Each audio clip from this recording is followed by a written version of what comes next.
probably keep this as a short video, but just want to talk about a video that I was making. I was talking about Carl Panzram and antisocial personality disorder. So I think he's a great case study for it. And I also want to just say, because I don't think I really clarified, when people are looking at, and particularly like, we're all fascinated by serial killers, of course we are, you know, how does a human go from being an innocent child to a vicious monster killing everyone? I often think people get the two confused, narcissistic personality disorder and antisocial personality disorder. They're not the same thing, but they can overlap, you know what I mean? And that's a very dangerous combination. Like, I was looking it up, and people with antisocial personality disorder, to my surprise, I was very surprised to see it, they're extremely prone to suicide, which I was surprised at. Obviously, like, the highest, as far as I'm aware, the mental health condition most associated with suicide is borderline personality disorder, and schizophrenia has a high rate as well. Self-harm and suicide, with self-harm preceding suicide, so there's lots of very self-hating behaviour. And that's a big difference, you know, with antisocials. And I think people get that wrong a lot, where they say they have high beliefs in themselves. What we term a psychopath does, but that's because there's narcissism there and antisocial traits. But we need to separate the two, and then we can say, do they qualify for both? Because I heard someone say, and this is why I say mental health is not clear cut, and some expert will say one thing and then another expert will say another. Like, there's not an opinion, but there is definitely, well, actually, I say there's not an opinion. It seems like a lot of times people go off credentials more than anything, and then they realise, oh, guess what, we were wrong. Funny that. Just because some expert says it doesn't mean people can't have an opinion on it. Naturally, if someone has credentials, you're going to take their word for it over somebody else's. But you can go off behaviour that you've observed, you know. And if you look at Carl Panzram, I don't think that he thinks he's better than anyone. I don't get that anyway. Like, that's an incredible journal to have, you know. Really gives us a lot of insight into his mind. I feel like he was hoping that he would be better. Like, if you say, I want the death penalty and I want to die, how can you be narcissistic? They love themselves, narcissists do, and you can have both conditions. You can be antisocial and narcissistic. Commonly we see that in psychopathy, but that's not a recognised medical term, so that's not what I'm going to use. But you can have overlap, which is extremely dangerous, and you often do have overlap. That's why I think people get it arseways. But with him, like, there's despicable behaviour, there's really bad behaviour. So believe me, I'm not a good Samaritan going, oh, we should give everyone a second chance. No, like, you have to recognise the person you're dealing with is extremely dangerous. And remember, they will try to manipulate you. Both narcissistic and antisocial people will try to manipulate you.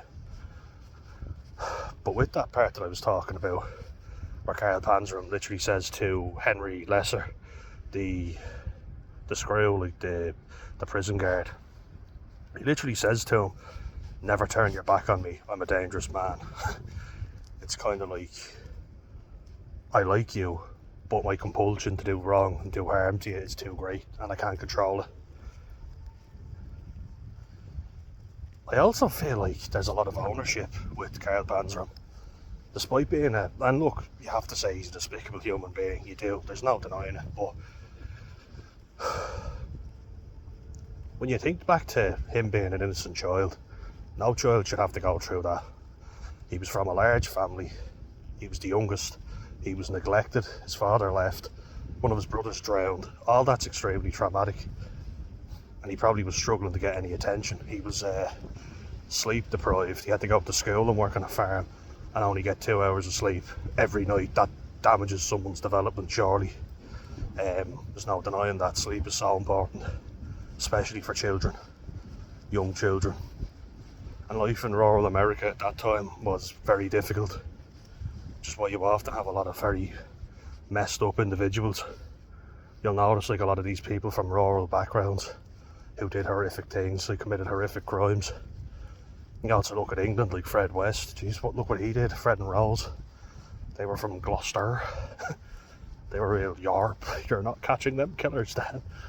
You know, the hot fuzz. The hot fuzz accents. Yarp. Yarp. Freddie. But it's a tough life, especially back in those days.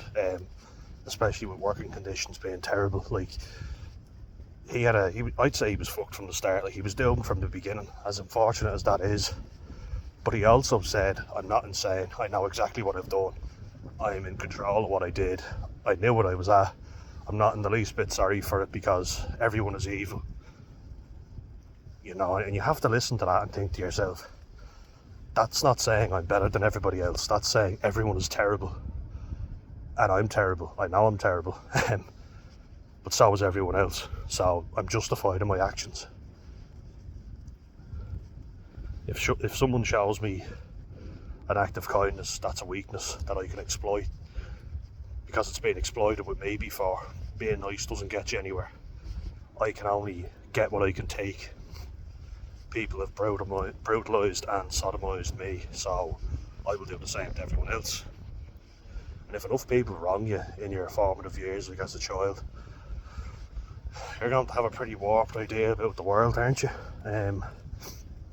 You'll notice a lot of people saying that, oh, that's the past when it suits them, and you call them out on bullshit and saying, oh, you can't keep living in the past, which you can't, but they'll use that when it suits them and then say, oh, your childhood is so important. I've literally had family members say that to me, and I'm like, oh, so a moment ago it's stop living in the past, now it's, oh, the past is very important, and you know, as a child it really shapes who you are. It's like it's other people it's important, but for you it's not. You just get over your problems. And I've had family members say that I'm literally not autistic anymore. Really, it just goes like that, does it? No, it took a lot of hard work to get where I am today, which doesn't seem great, but I'm getting somewhere. And I was with Wexford Local Development talking about it, and I'm looking at getting back out driving, getting started up with a job, fingers crossed. Nothing clear cut yet, and I still don't have anything sorted, but I'm hoping. And they can also help you, if anyone's looking in Ireland, they can help you get in touch with TUS, TU for the S, and that basically just gets you some sort of money, some sort of qualification. But if you're on disability money or job seekers allowance, they keep you under the rate, so you won't be cut off for it, you know what I mean? Just if anyone's looking, I'd be happy to share that with anyone, by the way. Happy to help if I can, and I certainly can with this. So if anyone is wondering, let me know. In the southeast anyway, I'd be able to help. Not sure about Dublin. Seems like Dublin just abandons a lot of people, but certainly try to help any way I can, guys. But yeah, like looking at those formative years, like you have basically nothing going on there, do you know what I mean? Nothing positive. It's no wonder that he ended up realising, I can't be vulnerable, I can't be innocent here, I'll be killed, you know, it's survival. So I have to rob, I have to cheat, I have to lie. But he owns up to what he did, and he's like, no, kill me, I don't want to be alive anymore. I want out of this body, I want out of this life. That's very sad to hear that, isn't it? I think so. I think that's very tragic.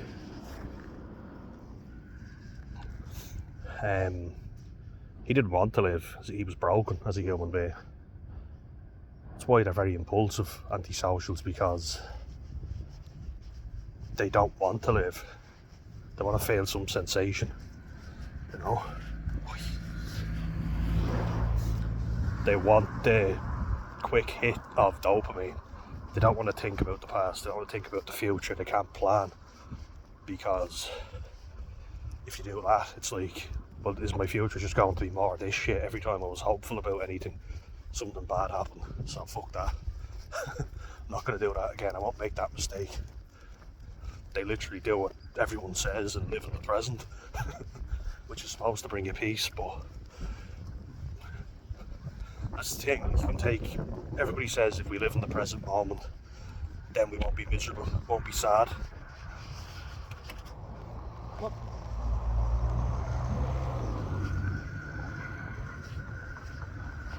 Well, truth is though, you have to live in the past, and you have to live in the past to learn from your mistakes. You have to live in the future to plan ahead. So that's a lot of shite as well.